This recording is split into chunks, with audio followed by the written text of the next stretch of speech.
Nous sommes au thème de cette petite causerie, ça fait bizarre. Mesdames et messieurs, nous recevons le président du syndicat national des pompes funèbres de Côte d'Ivoire, M. Dié Coulibaly, c'est ça? Dié Seydou Alexis. Monsieur Dié Seydou Alexis. Alors, bon, nous allons nous quitter. Les différences sont de cette c'est bien que nous allons. Est-ce qu'on va pouvoir visiter au moins pour reconnaître les différences sur les cercueils? On va vous présenter quelques modèles présents dans nos ateliers. Oui. Et comme souvent, c'est souvent sur commande que certains cercueils sont fabriqués. Alors, ce qu'on trouvera dans disponible, on va vous donner les noms. Et sinon, il y a plusieurs sortes de cercueils selon les qualités. Selon aussi la bourse. Et selon aussi la bourse, bien sûr.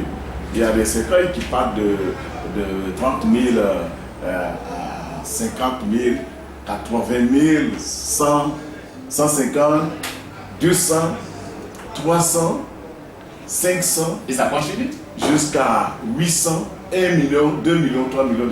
Ça, c'est des différents cas. Voilà. Et nous, à notre niveau, par rapport à certaines sociétés qui sont de la place, nous faisons vraiment le social, compte tenu de la bourse des Ivoiriens, de nos frères qui viennent appelant vers nous. Nous faisons un tarif social qui est vraiment exclusivement réservé à des familles que nous voyons démunies effectivement. Mais vous êtes loin du CHU, vous êtes à la mort, pratiquement, vous êtes à la mort. Certains accusent de se mettre en face même du CHU pour vendre les cercueils. Vous répondez-vous en tant que le président? Ce n'est pas le fait de voir le cercueil qui peut effrayer un malade qui va au CHU. Il faut dire que d'abord, c'est là où il est reçu là-bas. Selon la pathologie qu'il a sur lui, oui. C'est la base de la gravité de la chose. Mais ce n'est pas celui qui expose sa marchandise qui l'effraie.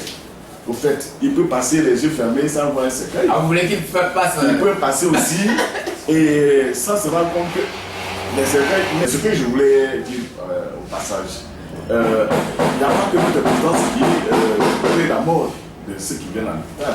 Non, votre président ne crée pas la mort, mais ça effraie. Oui, ça effraie, c'est ce que je suis en train de dire. C'est pas des berceaux, c'est des cercueils. Mais vous voyez que dans tous les établissements sanitaires d'Abidjan, je veux parler des cliniques, les grandes cliniques, les grands centres de soins, les hôpitaux, il y a ce qu'on appelle la mort. La mort existe là. Et c'est de là-bas que la mort quitte pour venir à un lieu ici. Alors, vous ne voyez pas de facteurs de cercueil autour du CHU de Cocody, ni autour du CHU de Trancheville. Oui. Mais il y a cette particularité à Yopougon. Il y a une mort qui est installée dans ces CHU. Quand les gens tombent, on les met dans la morgue là-bas. Oui. Alors, nous y avons aussi réfléchi. Oui.